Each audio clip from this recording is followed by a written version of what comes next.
Revival, Reformation, Restoration, and Revolution by Frank Viola. As I write these words, many Christians are reporting that a revival is taking place at a university in the USA. Putting this report in a larger context, we often hear Christians claiming a revival is happening in a certain city or that a massive revival is on its way. Here are my personal thoughts on the matter. Let's break it all down. Revival. I'm defining revival in the classic sense. It's when scores of people are converted to Jesus Christ in a short time span, usually over the course of 2 to 4 years. There's a great deal of prayer, a lot of repentance, and many conversions. Churches and chapels are marked by the functioning of the body of Christ, where laymen spontaneously start songs, share, exhort, testify, and even prophesy. There is leaderless worship, the felt presence of the Spirit, and sometimes demonstrations of God's healing power. There's also an overall awakening to the reality of Jesus Christ and His Holy Spirit. Aside from the numerous local revivals that were restricted to a city or denomination, since the 20th century, there have been 2 major revivals in the United States that swept the entire nation. The first occurred from 1948 to 1952. It began in Texas among the Baptists, and it is known as the Youth Revival Movement. The second revival occurred from 1968 to 1972. It began in California, and it was primarily outside the organized church where God's Spirit moved among the hippie counterculture. It is known as the Jesus Movement. Over the years, I've met many zealous Christians who are converted during one of these 2 revivals. In a true revival, a believer can spit on the sidewalk and a fountain will gush forth. Wandering sheep are brought back into the fold and the lost are unusually open to the gospel. Revivals are beautiful, and I'm 100% for them. So I hope what's happening right now in the Upper South spreads throughout the entire nation and the world. But beyond their short shelf life of 2 to 4 years, there is another problem with revivals. Revivals merely resurrect a dying church back to zero. Once the revival ends, the churches and chapels that were affected by it continue as they were before. Same practices, same mindset, and same traditions. It's business as usual. Christian community dies, enthusiasm dies, and the functioning of the body of Christ dies. The youth revival movement didn't change the Baptist churches. The revivals of the past that took place in the Upper South didn't change the Methodist churches after the waters receded. And all the revivals that took place among the Pentecostals and Charismatics never changed their traditional structures or systems. For example, in the mid-1990s, I had a front row seat to a localized revival that started in Central Florida among the Pentecostals and spread to different parts of the state all the way up to Canada. I visited some of those churches when the revival first broke out. Several years later, when the revival was over, I was invited to speak at one of them. Nothing changed. The same church where thousands of people descended from all over the world had reverted back to what it was before the revival began. That was true for every other church that was affected by it. Revival, therefore, is a temporary solution to a long-term problem. Historically, it has never touched the root, and in many cases, what has killed some of the past revivals are insecure, ambitious leaders with institutional mindsets who either squash it or seek to leverage it to advance their own ministries. Reformation. John Stott made this remarkable statement about reform.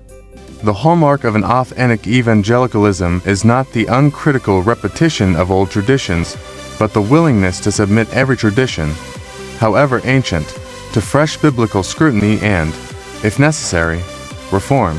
To reform something is to keep the original, but to make improvements upon it. This has been true of every reformation that has taken place in history. For instance, Luther and Calvin reformed certain aspects of Roman Catholicism, but they left a great deal of it untouched. Reformations are wonderful, and I'm 100% for them. But something beyond reformation is needed to meet the heart of God. Restoration. We can think of reformation as redecorating an existing house. A fresh coat of paint is applied to the walls and doors. Furniture and hanging pictures are updated. Restoration, however, is completely refurbishing the house. Old appliances are replaced with new ones. New cabinets are installed, bathroom fixtures are updated, old carpets are ripped up and new flooring is put in, etc. In restoration, God uses one of his vessels to lead a group of his people to restore a truth or experience that has been lost to the body of Christ. In the charismatic world, restoration focused on restoring spiritual gifts and manifestations. To movements before it, one in the United States and the other in England, were focused on restoring the unity of the body of Christ. Restoration is wonderful, and I'm 100% for it. But it's never gone far enough in dealing with the overall structure and mindset of the Christian populace. That brings us to revolution. Revolution. A revolution is a radical departure from what previously existed. Think American Revolution, French Revolution, Communist Revolution, the Scientific Revolution, and the various technological revolutions that have radically altered our way of life. Revolutions turn everything upside down. They destroy the perfect and enable the impossible. They introduce game-changing, spirit-inspired innovation, while Reformation redecorates the house and restoration renews parts of it. Revolution tears the entire structure down and builds a new one in its place. Here's how I put it in my book, Finding Organic Church. What is needed in the body of Christ is not restoration. It's not even revival. What is needed is a revolution, a complete and radical change from top to bottom, a new sighting of Jesus Christ and his church, and a change of both mindset and practice. To put it bluntly, we need a revolution in our understanding of the Christian life. We need a revolution in our practice of the church. And we need a revolution in our approach to church planting. A.W. Tozer spoke in the same vein. In his book Keys to the Deeper Life, originally published in 1957, Tozer wrote the following in a chapter entitled, Leaning into the Wind. I believe that the imperative need of the day is not simply revival, but a radical reformation that will go to the root of our moral and spiritual maladies and deal with causes rather than with consequences, with the disease rather than with the symptoms. It is my considered opinion that under the present circumstances, we do not want revival at all. A widespread revival of the kind of Christianity we know today in America might prove to be a moral tragedy from which we would not recover in 100 years. Tozer's observation about the limitations of revivals and reformations is the same as my own. How he defines radical reformation is what I mean by revolution. A spiritual revolution is a complete overhaul opposed to a cosmetic upgrade. It's a total renovation opposed to introducing new pieces of furniture or rearranging the old decorations. Since 1988, I've had the privilege of meeting with groups of Christians under the headship of Jesus Christ, where the body of Christ functioned in life and power. Many of the features of revival were present in these fellowships, namely, the functioning of the body, leaderless worship, free testifying, sharing, prophetic utterances from the whole body, and the obvious work of the Spirit to shed light on and glorify Christ. People would fly across the Atlantic to visit our meetings. Having never seen anything like it before, their testimony was, "This is a revival." But it wasn't. For us, it was the normal experience of the body of Christ when she's properly equipped to function according to her organic nature. For details, see Kingdom Ministry, past, present, future. By the way, I'm not talking about a house church, but something far beyond a group of Christians who meet weekly in a home. Conclusion: if the name of the game is conversions, souls being saved, which I'm 100% for, then Tozer's analysis doesn't make much sense.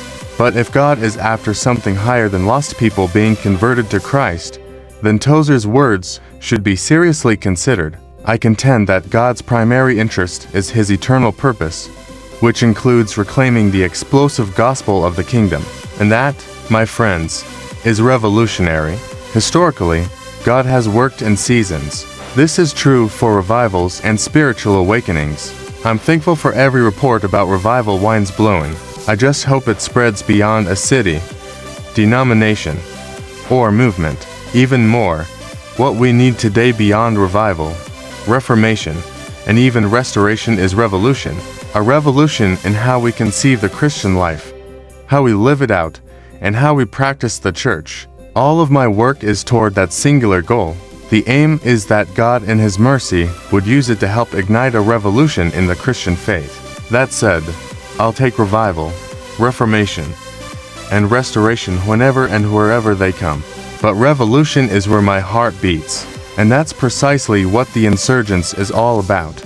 It's a revolution from inside to outside, from ceiling to floor, from one edge to the other. If you are someone who has witnessed the gamut of present-day Christianity, and there's a cry in your heart that says, there has got to be more than this, then welcome to the revolution. There is an insurgence happening right now, a revolution, but it's the size of a man's hand, and it's outside the industrial religious complex. One of the essential ingredients needed for the insurgents to move into high gear is this: that those who are genuinely called to God's work and who grasp the explosive gospel of the kingdom would be willing to labor together with their peers. See my vision for a ministry dream team for details on this. My prayer is that this takes place sooner than later. I plan to write more about revolution in the future. So stay tuned. Subscribe for free at frankviola.org.